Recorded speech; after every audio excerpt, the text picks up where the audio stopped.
Ο Dr Maisel γράφει εκτενώς για θέματα ψυχιατρικής, όπου θεωρείται ηγέτης σκέψης και υπέρμαχος σημαντικών αλλαγών για τα πρότυπα και τις πρακτικές της ψυχικής υγείας, και τα βιβλία του σε αυτόν τον τομέα περιλαμβάνουν τα «Επανεξέταση της κατάθλιψης», «Το μέλλον της ψυχικής υγείας» και «Η ανθρώπινη βοήθεια».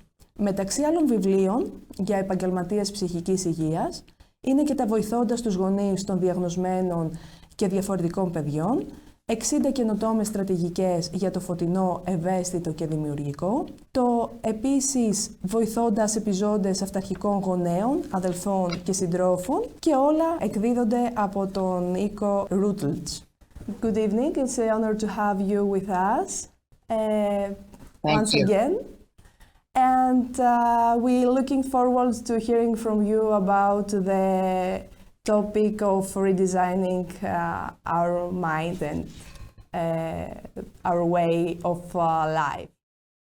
This is an interesting topic, I think, for all of us. Anybody who works with clients is going to work in a cognitive way, at least a part of the time. We're going to hear what our clients are saying, we're going to hear their thoughts, and we're probably going to wonder aloud if their thoughts are serving them. I've been working with creative and performing artists, first as a therapist and then as a coach for more than 40 years now. And I know that that's the main part of the work that I do, is wondering with clients if the thoughts that they are thinking are actually serving them. So over time, I've learned my ways of talking with clients about their thoughts. But then it came to me a couple of years ago that it would be lovely not only to help them change what they think, but to help them change how they think. And then it occurred to me that we do experience the mind very much as a place, and I'm going to call it the room that is your mind.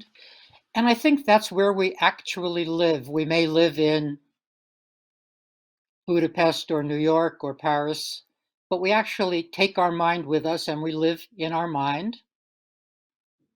And often when we get there, when we get to our mind room, by the way, in Western cultures, we perceive the mind room just above our eyes. That's sort of where we feel our mind is. Other cultures historically have not felt that. They've experienced their mind room as elsewhere in the body, but we typically think of our mind room as being contiguous with the brain. So I think that these are the goals that a person can hold for herself and can also hold for clients. That it's possible to redesign that mind room, and of course we'll talk about that in a moment.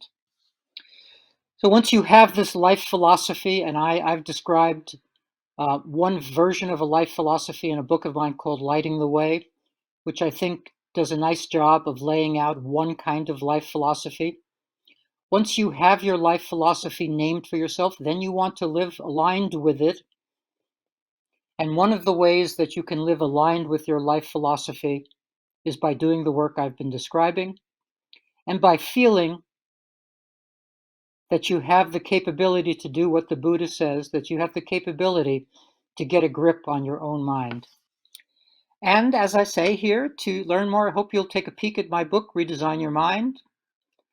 And I would love to take any questions, and thank you so much for your attention. Σας ευχαριστούμε πάρα πολύ που παρακολουθήσατε το σημερινό σεμινάριο. Ελπίζω να σας φάνηκε και σε εσάς τόσο ενδιαφέρον όσο και σε εμάς και να σας βοήθησε πραγματικά στο να θέσετε καινούριους στόχους και να σχεδιάσετε από την αρχή τα βήματά σας με μια νέα οπτική. Θα χαρούμε πάρα πολύ να σας έχουμε και στο επόμενο webinar της σειράς. Καλό απόγευμα σε όλους και για άλλη μια φορά σας ευχαριστούμε.